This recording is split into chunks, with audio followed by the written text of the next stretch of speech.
Assalamu alaikum wa rahmatullahi wa barakatuh. Bismillah ar-Rahman ar-Rahim. So good to be back. We've had a little bit of a break here, alhamdulillah, but it's good to be back in Madison, to see everyone here. Jazakumullahu khairan. I wish I had a more uplifting lecture for our return from the break here, but today's going to be, just a warning, today's is a sad lecture, for sure, but an important one.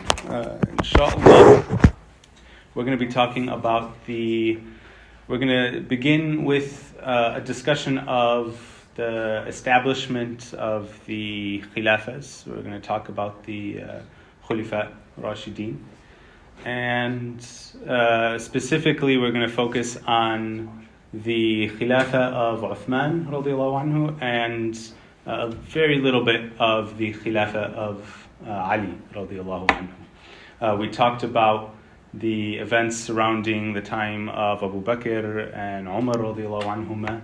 We're going to cover that very briefly just to talk about a couple of points, and then we're going to move on from there. So like I said, this is a very sad era in our history. It's a very difficult era, and it's an era that comes with a lot of warnings from our ulama.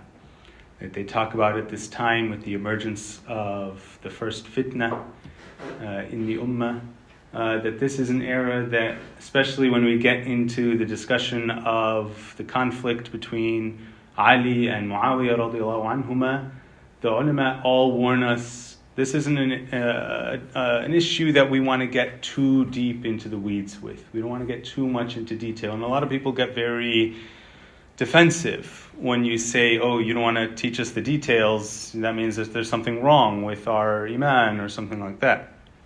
And the fact of the matter is, these are facts, and these are stories that can have an effect on people's iman. That doesn't mean that there's something wrong with Islam and the way that we teach it.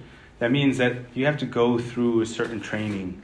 You have to go through a certain set of experiences and lessons and education. You have to get to that point where you're really able to engage with these facts. Even then, the ulama at the highest levels of Islamic learning have always said, this is an era that we want to be careful with. That being said, we are going to go into some of it. We're going to go briefly through it, but we are going to talk about it, and we're not going to completely avoid it because of the era of information that we live in today. Because of the way that information functions in the world today, the way that knowledge is gathered in the world today, it's very different than it functioned in any other society in any point in time before this. Anybody now can go online and get access and find people discussing this information, this era, and talking about all of the dirtiest, hardest facts that come out of these incidents. And more likely than not, if you're getting this information from some source on the internet, it's going to be somebody who wants to use that to try and shake the faith of Muslims, or who's going to be coming at it from a stance that we don't agree with. So it's better that we get these things a little bit from people who have knowledge on these topics. And I'm not one of those people. I'm getting this from people who have knowledge on these topics, so that we have some information that we can use to engage those people who want to talk to us about these things. And finally, there are some very important lessons that we learn from this era. First and foremost, there's a personal lesson that's really helpful for us living today. We tend to think of ourselves as living in the most difficult era of Muslim history. We look back at the rest of Islamic history. We're going to be talking for the next several months about these beautiful eras of Islamic history when Muslims had power and strength. And is this still on? I think this went out. We'll get that fixed, inshallah. Oh, I think it's saying this is out of battery. I'll just project, inshallah. Can you guys hear me in the back, Baba? Okay. So, we're going to be looking at all of these eras when Muslims have strength, power, and position in the world, and it becomes very easy for us today, living in a world without a Khalifa, living in a world without any great Muslim powers, to think that we're living in the hardest moment of Islamic history, and we wish we were living in the golden age, and we wish we were with the Sahaba, and we wish we were with the Prophet ﷺ. And an era like this, the era that follows the life of the Prophet ﷺ, the era that comes at the end of the period of the Caliphate Rashidun, the first fitna that comes in the Ummah, really reminds us that we are nowhere near the worst times in this Ummah. And alhamdulillah, things we were spared, and this is a constant reminder that the ulama give on this topic, we were spared from having to live in that time. Our iman is so much more likely to survive for not having seen those times. So we shouldn't glorify too much the eras that came before us, and we should remember that we were placed in the era that we live in for a reason. That's the first point that we get from studying this time period.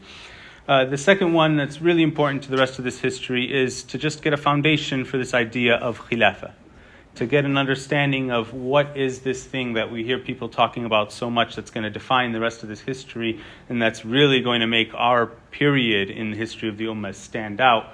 This is where it's in this time period that we get an understanding of what that concept is and what it is that makes it so important. And finally, and I think the most important point to come out of studying this time period of strife within the Ummah, is that this is a time period in which we see the differentiation in the relationship between political power, what we can call political Islam, and religious authority, and the actual practice and function in life of the religion of Islam. And this is something that sets the Ummah of Rasulullah ﷺ and the history of this Ummah apart from the history of any other civilization.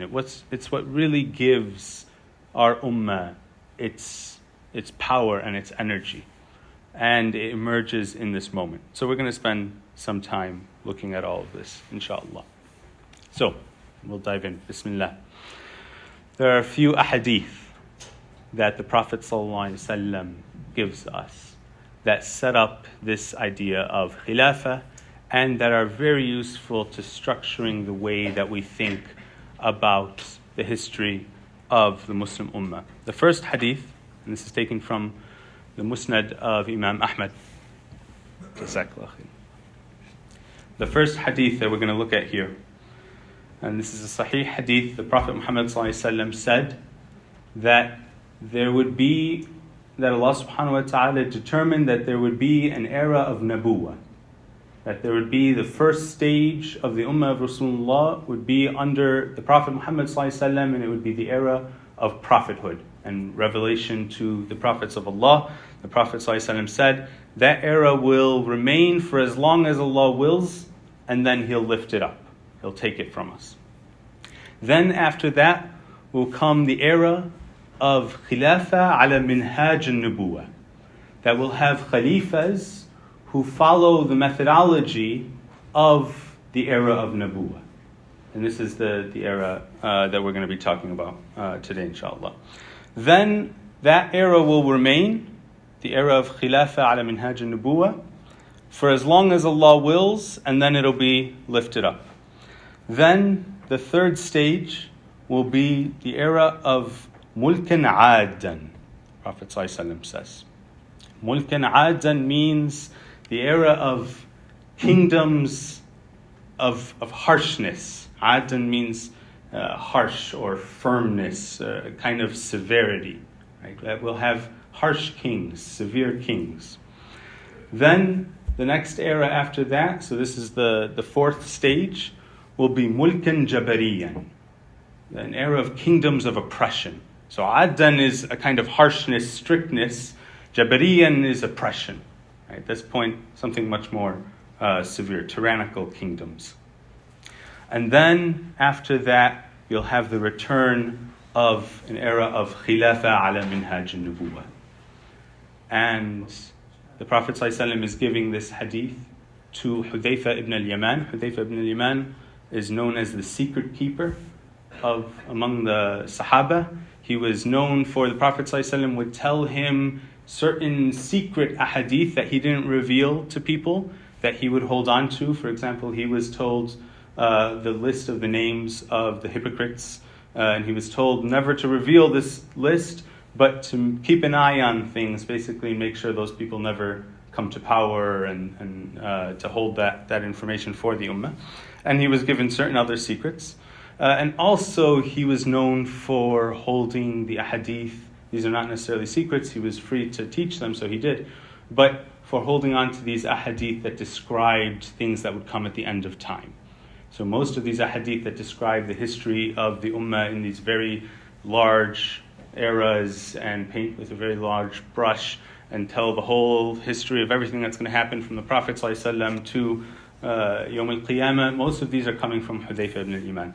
So at the end of this hadith, Hudayfa asks the Prophet ﷺ, that last period when the Khilafah ala Minhaj al-Nubuwah will return, when the leadership of the Muslim Ummah on the methodology of the Prophet ﷺ, when it will come back, will it be like the first time under the Khulafat Rashidun? And the Prophet ﷺ said, yes, but fiha dukhun, that there's a cloudiness in it, right? It's not going to be exactly the same. There's going to be an imperfection to it. It won't exactly resemble what came before. So this hadith is really useful for us when we're looking at the history of the Ummah. And there are many interpretations of what this means. Particularly, everybody understands Nubuwah is with the prophethood of the Prophet ﷺ.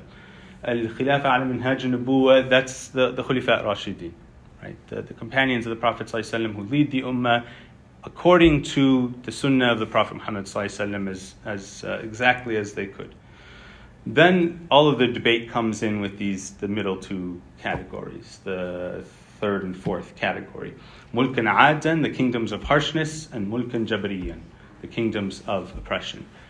Modern scholars, and only modern scholars could come up with this theory, say that most likely the Mulkan Adan is the period of time when you had, after the Khulafat Rashidun, when you have the Umayyads and the Abbasids and the Ottomans, when you have Muslim rulers who are ruling over the Muslim world. They're ruling according to the Sharia. They have all their problems. They're harsh. They're oppressive in their own ways at times. They're misguided in many ways, but they rule according to the Sharia. Islam thrives underneath their leadership, and the Muslim world is as we will find it, inshallah. And then Mulkan Jabriyan, and this is why only modern scholars could talk about this, they say is possibly the era of what comes after the end of the Ottoman Empire, right? The era of European colonialism, the modern era of Western hegemony that we're living in today, in which Muslims are not being ruled according to anything like the Sharia and the ways that it was in the Ummah before. This is one interpretation and useful for us. And of course, there's that fifth category that the Khilafah ala Minhaj al-Nubuwah will return, inshallah, at some point. There's another hadith that talks about this, where the Prophet ﷺ says that the Khilafah of the prophethood, the Khilafah of ala Minhaj al-Nubuwah, will remain for 30 years. The Prophet ﷺ specifies a certain amount of time. And then Allah subhanahu wa ta'ala will take it away and do with the world as He wills. This is another hadith that the Prophet ﷺ gives. That's a sahih hadith from Sunan Abi Dawud. And we see this history quite clearly. Abu Bakr as-Siddiq is Khalifa for 2 years after the Prophet ﷺ. Umar ibn Khattab radiallahu anhum is Khalifa for another 10 years after Abu Bakr. Uthman comes, he's Khalifa for 12, 13 years, and then Ali radiallahu anhu is Khalifa for 4.5 years. And then, and this is just an interesting point of history, the Prophet ﷺ said 30 years. Ali gets us to 29.5 years, and Hassan ibn Ali radiallahu anhuma is Khalifa for 6 months. And he abdicates the Khilafah and hands it over to Muawiyah in the same month, in the month of Rabi' al-Awwal, in the year 41 AH, exactly 30 years after the death of the Prophet ﷺ. So we always say there are 4 Khulafat Rashidin, there are actually 5. It's perfectly fine to say there are 4 and to say that there are Abu Bakr and Umar and Uthman and Ali, but it's just an interesting fact that Hassan is actually the 5th and final Khalifa Rashid. And then there's another hadith with the Prophet ﷺ, and this is actually where we get this term from. The Prophet ﷺ says in Sunan Abi Dawud, فَعَلَيْكُمْ بِالسُّنَّةِ, he's commanding his followers, follow my way. فَعَلَيْكُمْ بِالسُّنَّةِ وَالسُّنَّةِ الْخُلِفَاءِ الرَّاشِدِينَ الْمَهْدِيِّينَ مِنْ بَعْدِي. This is a command from the Prophet ﷺ, that he says, I command you to follow my sunnah and the sunnah of the Khalifa Rashidun Mahdiyin min Ba'di, the rightly guided Khalifas who will rightly guide other people and who will come after me. And this is a note in hadith science that the sunnah of the Prophet ﷺ actually extends to the actions of the Khalifa Rashidin. We follow their sunnah as well as the sunnah of the Prophet Muhammad ﷺ. Another hadith, and this is where we get into a little bit more detail. The Prophet ﷺ said, I had a dream in which I saw myself drawing water from a well. And I drew water from the well, and the people came and they gathered around the well and they drank from the water. And then Abu Bakr came after me, and he started to draw water from the well. And he drew 1 or 2 buckets of water, and there was a weakness in his drawing. And may Allah forgive that weakness. Then Umar came, Prophet ﷺ says. Then Umar comes. And I have never seen a man of such strength and a pulling of such power. And the bucket was no longer a bucket, it had turned into a trough. It grew massively. And Umar pulls trough after trough of water out of the well. And the Prophet ﷺ says, and the people came and they drank, and then they went back and they brought their camels, and their camels drank, and then they sat around the well, around the water that Umar was drawing for them.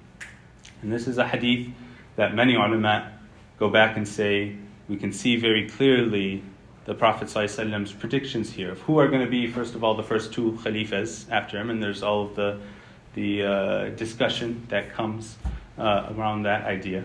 And so there's a pretty clear indication here of who's going to be the people coming after the Prophet ﷺ. There's also an indication that in the time of Abu Bakr, we talked about this, we have the wars of Ridda, we have all of these people who are trying to leave. Abu Bakr has to pull the Ummah back together. So there's a lot of weakness in the Ummah at the time. But Abu Bakr gets things back on track, and then Umar comes. And under the time of Umar ibn Khattab, there is no expansion in the history of the Ummah that is as significant as the expansions that we talked about in the last lecture that happened under Umar ibn Khattab. Right? It's under Umar ibn Khattab that the Sassanids and the Romans are simultaneously defeated. The Muslim Ummah grows faster than it will ever grow again.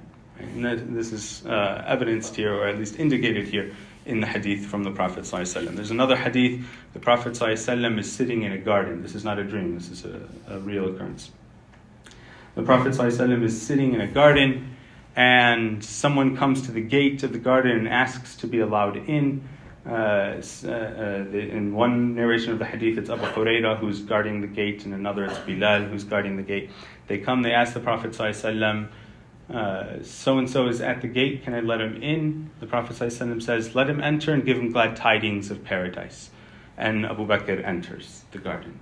And then someone else comes to the gate, and the guard at the gate comes and says, can I let someone in? And the Prophet ﷺ says, let him in and give him glad tidings of the garden of paradise. And it's Umar that enters. And a third person comes to the gate, and Abu Hurairah or Bilal comes to the Prophet ﷺ, asks, someone is here, can I let them in? And the Prophet ﷺ says, go and give him glad tidings of paradise, even though he will get there after a great struggle. And Uthman radiallahu anhu enters. And this is an indication, of course, of the difficulty that's going to come at the end of Uthman's Khilafah, which is the main topic, inshallah, that we're going to be talking about today.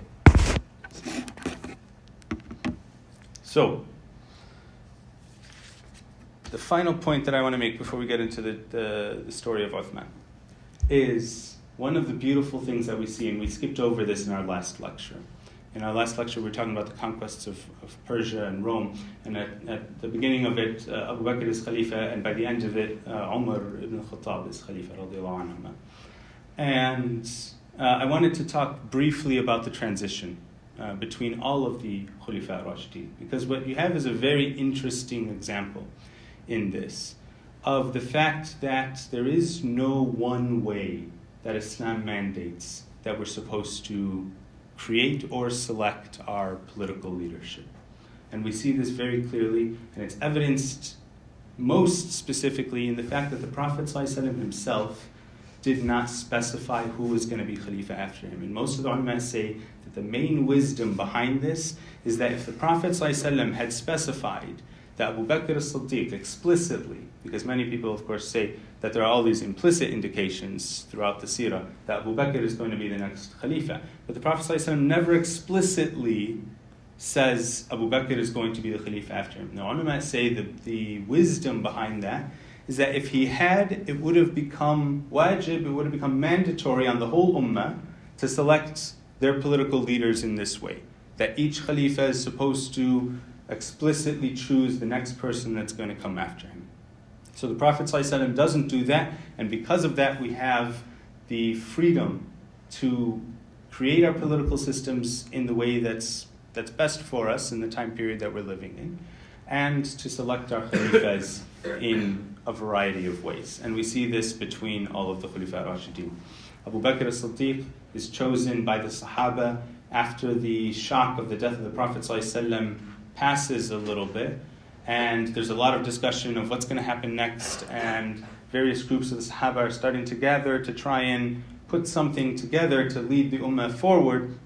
And then there's this moment of clarification where Abu Bakr as-Siddiq says, I give you Uthman or Umar to be the Khalifas of this Ummah. Umar ibn Khattab suddenly has this moment of realization where he says, nobody can be Khalifa except Abu Bakr. They all then go back, they remember all of these, the relationship of Abu Bakr and the Prophet ﷺ, and all of the indications that the Prophet ﷺ gave, especially at the end of his life, that Abu Bakr is supposed to be the successor, and it becomes obvious to the Sahaba, and they select Abu Bakr as the Khalifa on the strong indications of the Prophet Muhammad ﷺ.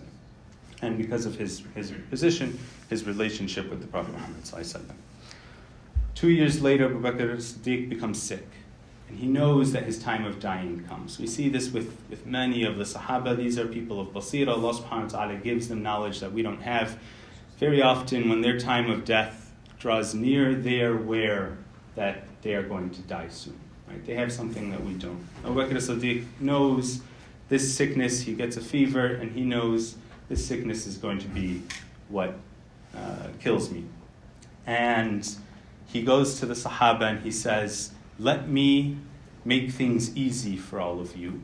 Let me choose my successor before I pass away so that you don't fight about it after I die. And all of the Sahaba agree. And he goes and he interviews, he spends a couple days going from Sahabi to Sahabi, asking them specifically, right from the first interview, what they think of Umar ibn Khattab. And he gathers, so he's made his decision already. He wants it to be Umar ibn Khattab. He knows he's the best person for the job, but he wants to ask everybody. So he goes through all of the senior Sahaba, and he asks them what they think of Umar ibn Khattab.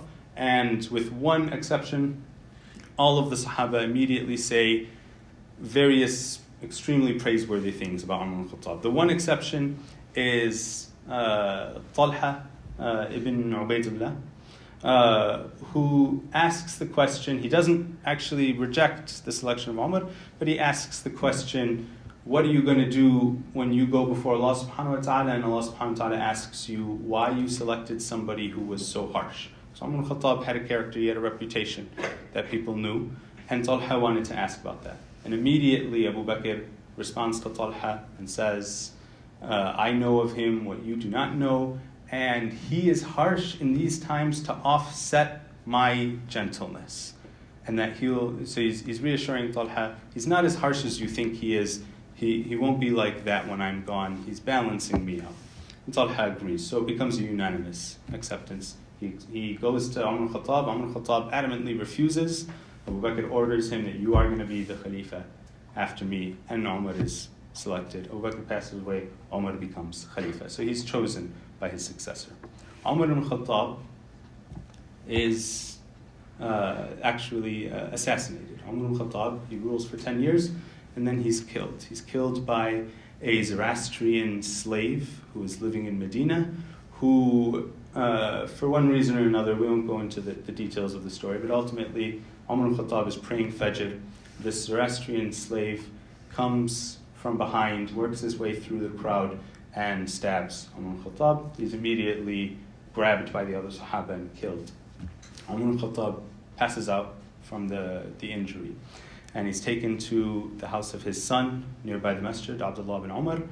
As soon as he wakes up, it's a beautiful moment, I don't want to go into too many of the details, but as soon as he wakes up, he says, have the people finished their salah? It's the first thing he asks. And they say yes. The people actually, they carry Umar out, and then they immediately finish their salah, the ones that weren't tending to Umar directly. And he says, Alhamdulillah, because there is no portion of this religion for anybody who abandons their salah. Then he asks for water to be brought, so they bring him water to drink. He uses it to make wudu, even though he's actually pouring blood out of his abdomen. And he makes wudu in the best way that he can, and then he finishes his Fajr salah, because he didn't want to die having missed a salah. And then he says, I'm going to select these 6 people. He selects the remaining 6 of the Ashara Mubashara, of the 10 greatest companions of the Prophet ﷺ, and he says they are going to decide amongst themselves who's going to be the next Khalifa. They're going to pick from one of them who's going to be the next Khalifa. He gives them 3 days, and he says at the end of these 3 days, if 5 of them have come to a decision and one of them disagrees, kill the one that disagrees. And he's setting down this law. He wants it to be, you have 3 days, and in the end, it's going to be unanimous. Right? They're not going to actually kill one of the Ashara Mubashara, but the message that he's sending is, we want a unanimous vote. We don't want the Ummah to fracture over this. The remaining 6 of the Ashara Mubashara at this time are Sa'd ibn Abi Waqqas, Abdurrahman ibn Auf, Ali ibn Abi Talib, Uthman ibn Affan, Talha ibn Ubaidullah, and Zubair ibn Awam. And there's actually one more, Sa'id ibn Zayd, but he wasn't selected among the 6 for easy reasons. And these 6, debate Umar radiallahu anhu passes away, these 6, immediately Abdurrahman ibn Auf says, let's have 3 of us withdraw and nominate 3 others. Right? We're going to cut it down from 6 to 3. Let's go through that as quickly as possible. So Talha and Zubair both immediately say, we don't want to be Khalifa. Talha says, I give my nomination to Ali. Zubair says, I give my nomination to Uthman. And Sa'd ibn Abi Waqqas says, I'm out, I give my nomination to Abdurrahman ibn Auf. So now there's Abdurrahman ibn Auf, Uthman, and Ali. Abdurrahman ibn Auf says, I don't want it. So will you two, and he asks Uthman and Ali, will either of you withdraw and let the other be Khalifa? Both of them are silent. And he says, then will you let me be the decider between the 2 of you? And will the other agree to whatever decision I make? They both agree. So he takes the rest of the 3 days. This happens in the first hour after the death of Umar al-Khattab. He takes the next 3 days. They say he sleeps no more than a couple hours for the next 3 days. They say he talks to every single person in Medina, and they specify he even went and talked to the young girls of Medina, that he asked everyone their opinion. That's how difficult a decision it was to choose between Ali ibn Abi Talib and Uthman ibn Affan. Finally, he decides on Uthman. He goes to Ali. Ali says, I accept your decision. And he goes to Uthman and he tells him, you are now the new Khalifa. That's how Uthman is selected. Uthman will most famously be assassinated. We're going to talk about that story. In the aftermath of his assassination, which was not like Umar, it was a dramatic, intense, chaotic event. There's a certain degree of chaos. And the senior Sahaba who are remaining at that point all go to Ali and they say, you were the next choice after Uthman, after Umar was killed. We want you to be the Khalifa. And at that point he says, no, I don't want it. And they say, no, we need you to do this now. And he says, if you insist, then let's go, let's make this public. And I want this to happen in front of the eyes of everybody in Medina. So they go to the masjid and they announce that he is going to be the new Khalifa. Everybody unanimously agrees and he becomes the fourth Khalifa Rashid. And so we have here just a layout, a quick layout, inshallah, of 4 different ways that the first Khalifas were selected. None of them used the same methodology. And that just gives for us this idea, it reinforces this idea that there is no one way for us to manage our leadership and manage this idea of Khalifa in Islam, and we'll see that for the effect that it has on the rest of the history. So, our main story for today, inshallah. And I won't be able to go into all of the details that are available to us. It's an extremely sad story, but an important one for all of us to know. The assassination of Uthman. Uthman is Khalifa for 12 and a half, 13 years. And most of his time in that position is extremely prosperous. Under his reign, the Muslim conquests continue. The Muslim armies move up into the Caucasus Mountains. They fight campaigns for months in Azerbaijan. It's under Uthman that they first come into contact with the Turks. They fight many battles with the Turks, people who are going to become very important in the history of Islam later on. And the spread continues. The increase in the number of Muslims continue. The spread of Islam continues at almost the same rate as it did during the time of Umar al-Khattab. There's so many things to talk about, but we're going to talk about the very end when things get really bad. What basically happens is, in Egypt and Iraq, you have several cycles of the people, the newly converted populations of these two regions. And these are two of the 3 main regions of the new Muslim Ummah. Right? Iraq is the former center of the Sassanid Persian empires. You have Syria is the former center of the Roman Empire, and Egypt, which has always been its great center of civilization. And in Egypt and Iraq, you have a lot of unrest.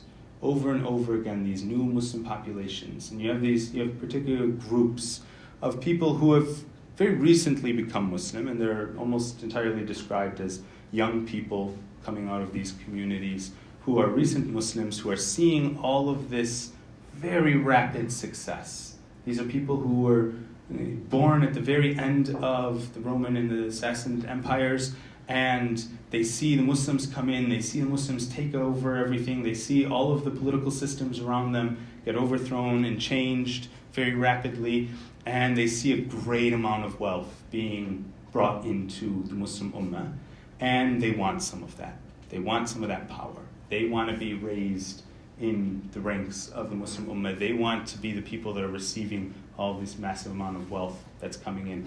And there's a great amount of envy and jealousy that they develop for particularly the Sahaba, for this group of people who are coming out of the desert and who are now achieving these great positions of power, because that was how the Sahaba functioned. Umar al-Khattab would exclusively put high-ranking early converts to Islam, the greatest among the Sahaba, in positions of governorship, because he wasn't going to trust anyone else. He knew these are the best people available to me. Those are the people that I'm going to put in charge. And so the Sahaba are always in the highest levels of leadership in this new government that's being developed. And all of the Khalifa, Abu Bakr started the practice, and it was continued by Umar and Uthman radiallahu anhum, that all of the Sahaba were given a stipend. Under Abu Bakr, all of the Sahaba were given an equal stipend, so the wealth that's coming into the Ummah, these people suffered the most for Islam for the longest period of time, they're going to get a stipend from the government. Under Umar changed the policy.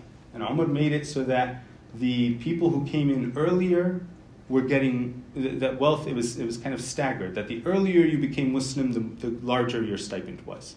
And he did that even though it actually lessened the amount that he was getting under Abu Bakr.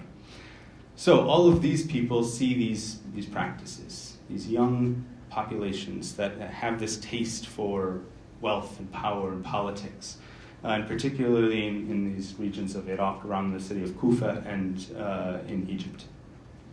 And they become rabble-rousers for the most part. They start challenging the system, and they're constantly complaining to the Khalifa about their governors. And under the time of Uthman changes the governors of Egypt and Iraq 4, 5, 6 times. And these are all great Sahaba, but he keeps going through them because he wants to satisfy these people, but he's also not going to compromise on who he's putting in power. And they keep complaining, and they keep complaining. Eventually in Egypt, some group of these people are imprisoned because they're taking actions against their governor, and they start to get a little violent. In the beginning, it's just saying things and protesting, and then at some point in Egypt, they start to get a little violent. And they get jailed, and a few of them get beaten, and one of them ends up dying in prison. And so a group of them say, we want to address this wrong, we're going to have this fixed. So they leave from Egypt, they go to make Umrah, and they say, we're going to go make Umrah, and then we're going to Medina, and we're going to go challenge Uthman, and he's going to give us our rights back. And they're always using, these are people who are nominally Muslim. These are people who are, at this point, they've been mostly raised under Islam. Right? They're always using ayat from the Quran. They're always saying, إِنَّ الْحُكْمُ إِلَّا لِلَّهِ, and nobody can govern except for Allah, and you have to govern according to the Quran, and here's our interpretation of the Quran. And they're speaking to Sahaba. They're speaking to people who saw the Quran get revealed. They're speaking to people who remember the reasons for each verse that came down. And they're coming with their own interpretations, and that shows us the kind of people that these are. So they make this very kind of public march down to Mecca, and more people start joining them from the different regions, mostly coming out of Iraq and the area around Kufa. And by the time they get to Mecca, they're somewhere in the area, the scholars say, the historians say, somewhere between 300 and, by the end of this whole era, maybe 1,000. By the time we get to the end of the assassination of Uthman. And they go to Mecca, they make Umrah, and then they go on to Medina. They don't actually get all the way to Medina because Uthman is traveling. He's in a different city. It's about 150 miles away from Medina. The city is called Dil Marwa. And they meet Uthman there. He goes, he meets with them, he sits with them, he hears all of their complaints. Over a period of time, they're going to produce 11 complaints against Uthman. At this point, they just have a couple. Their main complaints are, we want political justice, we want justice for our companions who have been imprisoned in Egypt, for our companion who was killed in Egypt. So we want political justice, and we want economic justice. Political justice means they want him to get rid of the governor, and they bring him a list of people who they will take as acceptable governors. And from that list are Sahaba, so Uthman agrees, he says, okay, they'll remove the governor of Egypt, and he says, we're going to put Amr ibn As as the governor of Egypt, because he was the first governor of Egypt, and the people there were happy with him. So he agrees to that. They want economic justice, which means they want more of the money that's coming into the Ummah, they want more of it to go directly to them. Uthman agrees. He says, if this is what you're after in this world, we'll give it to you. Right? He agrees, we're going to give you more of that. Ultimately, he takes care of all of their issues. They seem to be satisfied. They say, all right, we're going to go back to Egypt. Uthman says, I'm going to go back to Medina. I'm going to send Ali ibn Abi Talib to verify that these conditions are all met and to oversee this agreement that we've come to. He goes back to Medina that night, the camp of people coming from Iraq and Egypt. The story is that they see a rider riding through the desert past their camp, and they get suspicious. So they go out and they stop this rider, and they find on him a letter from Uthman with the ring of Uthman, the seal of Uthman in the letter. And the letter is being sent to the governor of Egypt, and it says, when these people get back to Egypt, imprison them, or torture them, or kill them. Right? And unanimously, all of the ulama say, this letter is almost absolutely, not just almost, this letter is absolutely a fabrication. There's so many things wrong with this story. There's a great dissertation. It's by a man named Dr. Muhammad Ghadban from the University of Medina. He wrote it in the late 90s, where he talks about, his whole dissertation is about the assassination of Uthman, and he breaks down in beautiful detail why how all of these arguments about the creation of this letter are completely false. One of the most simple of them is that is not how rings were used. The ring that's a seal of authority across the world was used as a seal, and people would use their seals, leaders, kings, khalifas would use their seals to show this letter is actually a letter from the khalifa and to take it seriously, whoever's receiving it. But they wouldn't send the ring with the messenger. If you do that, you lose the ring.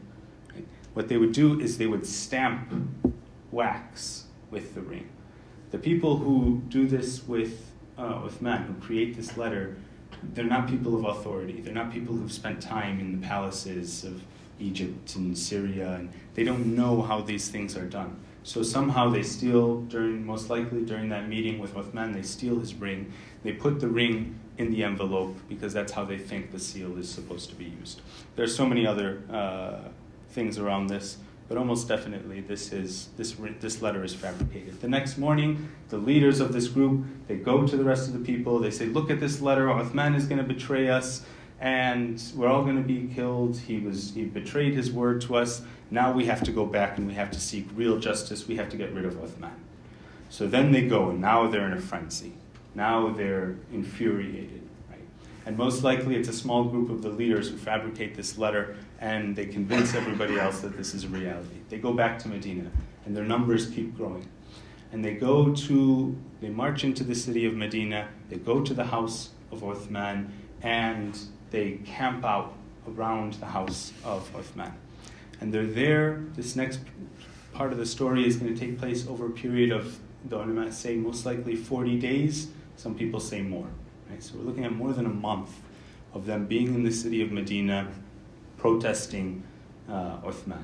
And in the beginning, there's not a whole lot of clarity as to what they want, but very early on, within the first week, they come to the position that we want to execute Uthman. He has betrayed Muslims. He's called for the death of Muslims. The punishment for killing Muslims is that you should be killed yourself. He tried to get us killed, so now it is our right from Allah subhanahu wa ta'ala that we should be able to kill him. Right? And Uthman argues with them and challenges them, and this is when they start to bring the rest of those 11 points. And you can see the fallacy of this kind of argumentation because they start with the political and the economic points. By the time they get to the end of the list, and we have the lists of points that they make, but I won't go through all of them. But by the time they get to the end of them, they're trying to attack everything they can about Uthman. Right? So they start with, here's some political and economic points. Those might be justified. You might be able to get away with saying, okay, we have some political and economic grievances. By the time you get to the end of the list, they're saying, why weren't you at Badr? These are people who weren't alive when Badr happened. Right? And they're telling Uthman, you weren't at Badr, so you're not, you betrayed the Muslims at Badr, you didn't fight at Badr. He explains, I wasn't at Badr because his wife, the daughter of the Prophet ﷺ, was sick and dying, and the Prophet ﷺ himself ordered him not to go, and the Prophet ﷺ himself counted Uthman as one of the Badris. He actually gets the rank of a Badri, even though he didn't participate in the battle, because he was ordered to stay back and care for his dying wife. Right? And he gets some of the ghanima that comes from Badr. So they're bringing up all of these things. They ask him why he wasn't at such and such an event, and they challenge him for his treatment of some of the Sahaba, even though they challenge him over his treatment of Ammar ibn Yasir, and Ammar ibn Yasir is there, and it's true, there was a conflict between Uthman and Ammar at some point during the Khilafah of Uthman, and Ammar is there, and Ammar comes and says, I'm not one of you people, I have nothing to do with this. And we'll see Ammar step up to defend Uthman a little later on. This just continues and it gets worse and worse. You have this mass number of people who are protesting in the city of Medina, and things are starting to get out of control over this 40-day period. Finally, it gets to the point where things are starting to get violent. They besiege him in his house. In the beginning, they would allow him to go to the masjid. They would allow him to come out and talk to them. They would allow other people to go in. Within a couple weeks, they block him from leaving his house. And then a little bit after that, they block any other companions from going into his house. And then after that, they block food and water from entering his house. And the rest of the Sahaba keep going to Uthman and asking him, let us fight these people. They're threatening. After the first week, they were saying, we want him dead. So they're saying, you have every right to defend yourself. And Uthman gathers, in the beginning, he gathers the Sahaba together and he gets their counsel. And some of them say, maybe you should just resign to let these people get what they want, and we'll bring another Sahabi to be Khalifa and we'll get this taken care of. And some of them say, let us fight them. We have the numbers. There's a few hundred of them. We are the Sahaba of Rasulullah. We're in Medina. We know how to fight. Let's fight them. Let us get rid of them for you. And the best advice that he gets, or the advice that he ends up going with, comes from Abdullah bin Umar. Abdullah bin Umar says, if you resign, are they going to, is this fitna, is this going to go away? Is this going to stop in the Ummah? And Uthman says no. And he says, and if you don't resign, what's the worst thing that they can do to you besides kill you? Or is there anything worse that they can do to you besides kill you? And Uthman says no. And Abdullah bin Umar says, and do they control your Jannah and your Jahannam? And Uthman says no. And Abdullah bin Umar says, then I think that the words that you should follow are the words of the Prophet ﷺ, who said, and this is a hadith that both Abdullah bin Umar and Uthman knew. Prophet ﷺ said, Ya Uthman, it may come to be that Allah subhanahu wa ta'ala will give you a shirt and people will want you to take that shirt off.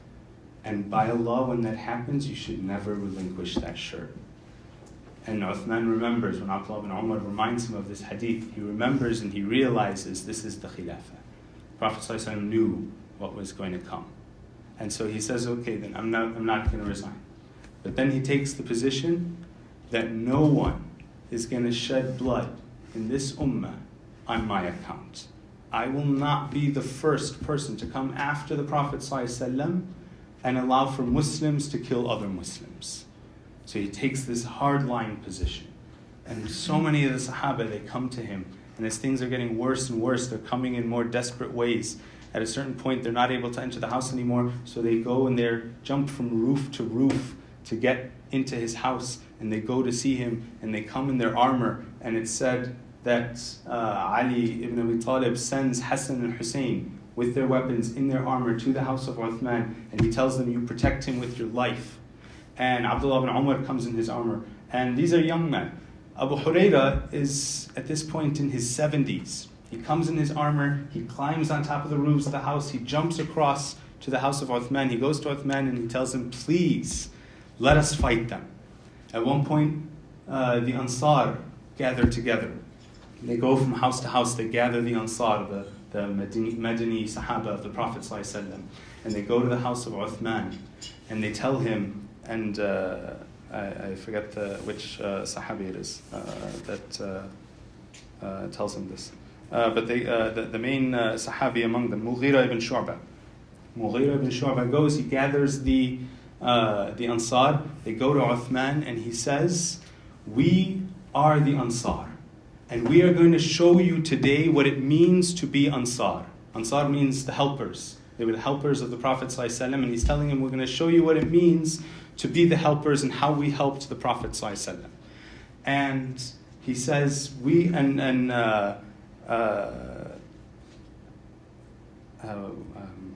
have his name here. I forget which Sahabi. Another of the Ansar says, we were the Ansar of Allah, let us be your Ansar today. Right? Give us the command, we'll go out and we'll fight them. And Uthman repeatedly tells all of the companions, companion after companion, I will not be the first one to shed Muslim blood after the Prophet ﷺ, because by Allah, once this starts, it will never end. He knows this. He knows the ahadith. He knows what's going to happen if we do this. when all of this first began, at this point a month or so earlier, Hudhayfa ibn al-Yaman, the secret keeper of the Prophet ﷺ, the one who knows the ahadith of the ends of times, as soon as they start to come, these people start to come. Everybody else thinks this is just going to be a couple days, something like that, and then people will leave. And he says, no, they're going to kill Uthman. And from the moment they kill Uthman, a fitna will begin that will not end until the Dajjal comes. So they know what this means. Uthman knows what this means. He does not want to be the one to shed blood. And he repeatedly tells the other companions, he says, I beg you in the name of Allah, do not do this. Do not shed any blood. Things get more and more tense. In the last few days, some of the Sahaba, Abdullah bin Zubayr, Hassan and Hussein, the sons of Ali radiallahu anhu, they go and they stay in Uthman's house. They sleep there day after day because they want to protect him. They go with their armor and their weapons and they stay in the house. And the crowd is getting rowdier and rowdier and more aggressive and more aggressive. And they deny water to Uthman. And at this point, Ammar ibn Yasir comes, the one who they were saying that they were defending against Uthman. And he says, how can you deny Uthman water when he was the one who purchased Bi'r Ruma? He purchased the well in Medina that gives water to the whole city of Medina and gave water freely to the city of Medina. And it was still his well that was watering the whole city of Medina. And he says, now you're denying this man water. And finally, on the last day, it's Jum'ah.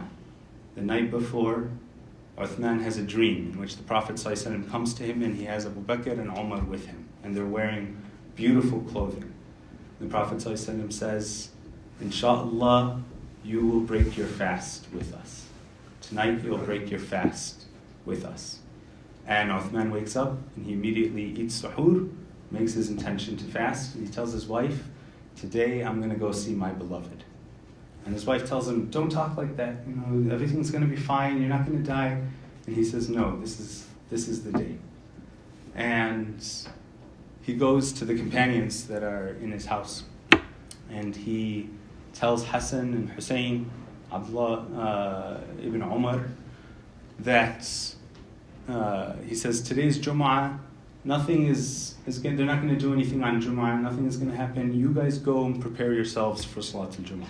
So he convinces them, he gets them out of the house, because he wants to get them out of the way. He doesn't want anybody but himself getting hurt in all of this. He doesn't want the people that are attacking him to be harmed, and he doesn't want the people defending him to be harmed. He wants no Muslims hurt for his sake. So they leave, he manages to get them out of the house, and then he goes, he dresses in his finest clothing, and he opens the door to his house, and he goes back in and he sits down and he opens a mushaf and starts reciting Quran. And the belligerents, the rebels, they see that the door is open and they're shocked. And they come in and they slowly start coming in, and then more and more of them start coming in. And they start saying things to Uthman, and then they start gathering around him and they start working themselves up, and finally one of them hits him with a stick, and then they all start hitting him. And at this point he's 82 years old, and these are young people, and they start pushing him and hitting him. Finally somebody brings a sword down. His wife Naila sticks out her hand to block the blow, and they cut her fingers off, and then they strike him again, and he raises his hand to block the sword, and they cut his hand off. And he says, woe to you, that was the first hand that wrote down the words of the Quran. And then he tells them, don't you know that if you do this, the killing will never stop in this ummah? And then finally they kill him, and they say his blood falls on the mushaf, and it strikes the verse, and Allah subhanahu wa ta'ala says, فَسَيَكْفِيكُهُمُ اللَّهُ, that Allah subhanahu wa ta'ala will take care of them for you. And they kill the great companion of the Prophet Muhammad sallallahu alaihi wasallam, Uthman ibn Affan radiallahu anhu. And everything that's predicted from this moment on continues. Ali radiallahu anhu becomes Khalifa, and from the very beginning there's conflict in the Ummah that won't go away. And Ali ends up, and this is as sad as the time of Uthman is, the most difficult era in our history is the era that's going to follow immediately after this. Maybe it's a blessing from Allah subhanahu wa ta'ala, we don't have time to go into that, but very quickly, Ali, what happens is Muawiyah is the governor of Damascus. Damascus is the most important city, just as it was the most significant city in the Roman Empire. It's the most politically significant city in the Ummah, and Muawiyah is a very powerful governor. So Muawiyah, who's the cousin of Uthman, says, I'm going to use my position to get justice for Uthman. Ali says, we're going to get justice for Uthman, but that can't be our first step. Our first step has to be that we have to pull this Ummah back together, because a Khalifa being killed in this way is a huge blow to the Ummah. The Prophet ﷺ said, there are 3 catastrophes that if you've been spared from them, you've been spared from all fitna. He says, my own death, the death of Rasulullah ﷺ, and the coming of the Dajjal, and the death of a righteous Khalifa who is patient and clinging to truth. And all of the ulama say this is the assassination of Uthman. So it is among the top 3 most devastating moments for the Ummah. And Ali radiallahu anhu, who becomes Khalifa immediately afterwards, says that we have to first take care of securing the Ummah. And he makes his ijtihad, and his ijtihad is that we get justice for Uthman after we take care of everything else. Because immediately after they kill Uthman, all of these people, there's somewhere in the area of 500 to 1,000 of these people, they scatter. They know now they've killed the Khalifa, they scatter across the Muslim Ummah. Right? They're fleeing back to Egypt and Iraq, and they're out of the city of Medina immediately. And Muawiyah says, and Aisha radiallahu anha also takes this position, that the first thing that Ali has to do as Khalifa is track every one of these people down and execute them for the killing of Uthman. And Ali says, first of all, this is a monumental task. You're talking about hundreds of people. And if we do that, we're still dealing with a tribal world. We're now going to end up in a war with a third of the Ummah. Right? Every tribe is going to want to avenge the person. And there's the Ali isn't saying these things. This is my assessment here, but there's the practical reality of when you get a government that starts a program of trying to find who were every person that was involved in such an event, and we're going to execute everybody involved, there's going to be a certain amount of error. There's a huge risk. Are you really going to know everybody who took part in something like this? And how are you going to find them? And you're going to create a governmental system that's really based on vengeance and surveillance. And we see what kinds of systems have come out of the world from that kind of thinking. Aisha radiallahu anha is our mother. We love her. We trust her. Absolutely. Right? But she makes her ijtihad in this political affair. Muawiyah makes his ijtihad. Muawiyah is a sahabi. He's from the last batch of Sahaba. He's from the lowest rank of Sahaba, but the lowest rank of Sahaba is still way above us. We still say radiallahu anhu. But he makes his ijtihad. Ultimately, we disagree with the ideas that they had, and for the most part, we agree with Ali radiallahu anhu, who made his determination for how to deal with this very difficult situation. And he says, no, we're going to pull the Ummah together, we'll get justice for Uthman in a different way. We don't know how he was going to get justice, because ultimately Muawiyah says, I'm not giving you bay'ah until you get justice for Uthman. And it leads to this period, the first great fitna in the Ummah. It leads to a period of civil war, because now you have a very powerful governor who's refusing to recognize the khilafah of the Khalifa, and that can't be tolerated. Right? This is politics, and it gets messy and it gets harsh very quickly. And you lead to this era of civil war. Ali and Muawiyah fight against each other. They never actually finish their fight. Muawiyah is not challenging. He doesn't want to be Khalifa over Ali. He's just saying, I'm not giving you bay'ah. Their fight ultimately gets interrupted because you have the rise of another group. We're not going to go into it too much, but you have the rise of the Khawarij. They're a rebel group. They end up breaking off from the Ummah and creating a whole other issue that Ali has to deal with. So Ali stops fighting Muawiyah, and he goes and he fights and he deals with the Khawarij. Ultimately, the Khawarij assassinate Ali radiallahu anhu. Right? So we don't know how Ali was going to deal with the situation of Uthman if he had been given the chance. When he dies, Muawiyah says, I'm going to be the next Khalifa. It was me versus Ali in this time of strife, so I'm the natural one to be the next Khalifa. The rest of the Sahaba say, no, we're going to go with Hassan. Hassan is Khalifa for 6 months, and then he abdicates the position and gives it to Muawiyah, and we have the start of the Umayyad dynasty. There's a lot more that happens. This is an extremely difficult period. There are multiple civil wars. There are other factors that come in, and you have more strife between different groups of Muslims that lasts until the era of the Sahaba is done. The last of the Sahaba to die is Anas ibn Malik, who was a boy with the Prophet ﷺ. He was the secretary of the Prophet ﷺ, very close to him. The Prophet ﷺ made dua that he would have a long life and that Allah subhanahu wa ta'ala would bless him with wealth and with children. And Allah subhanahu wa ta'ala blessed him to live to over 100 years old. And he ended up dying in the year 93 Hijrah, which is about 722 CE. He's the last of the Sahaba to pass away.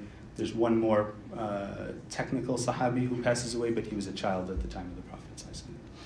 So, by the time this era ends, the first 100 years of Islam, by about 93 to 100 Hijri, then the first and the second Fitna wrap up, and we enter into the period of Islam where there is no Prophet ﷺ, there are no Sahaba, and we get the era of dynastic rule that comes out of all of this.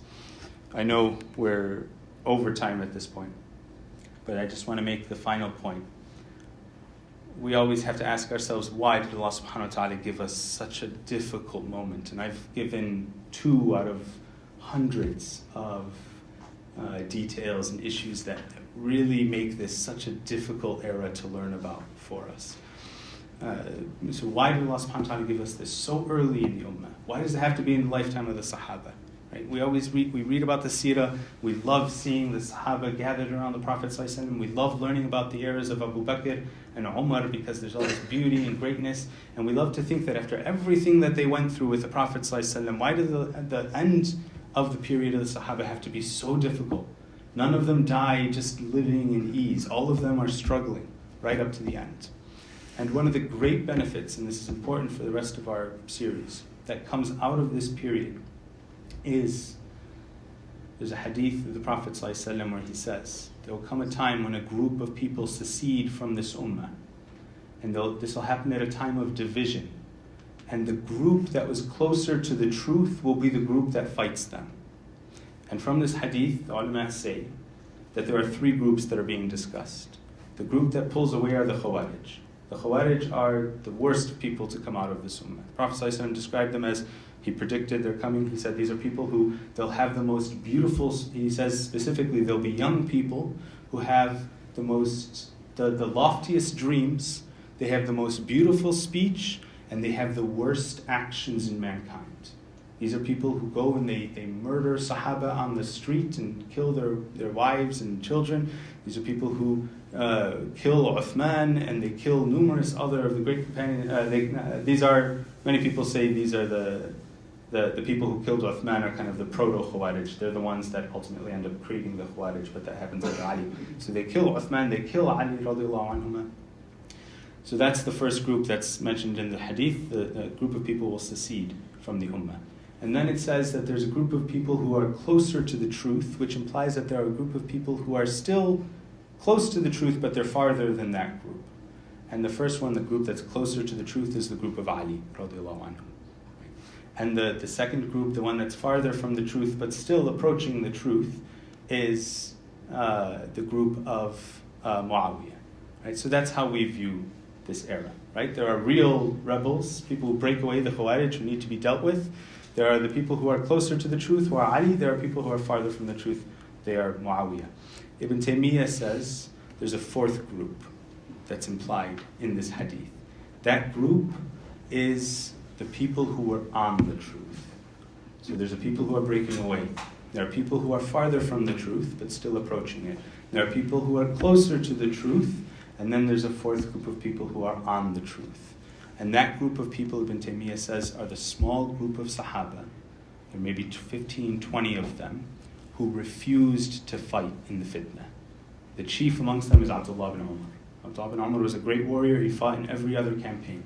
When the fitna begins between Ali and Muawiyah and there's civil war and Muslims are fighting Muslims, he says absolutely not, and he refuses. And there are, like I said, 15 to 20 other Sahaba who take this position.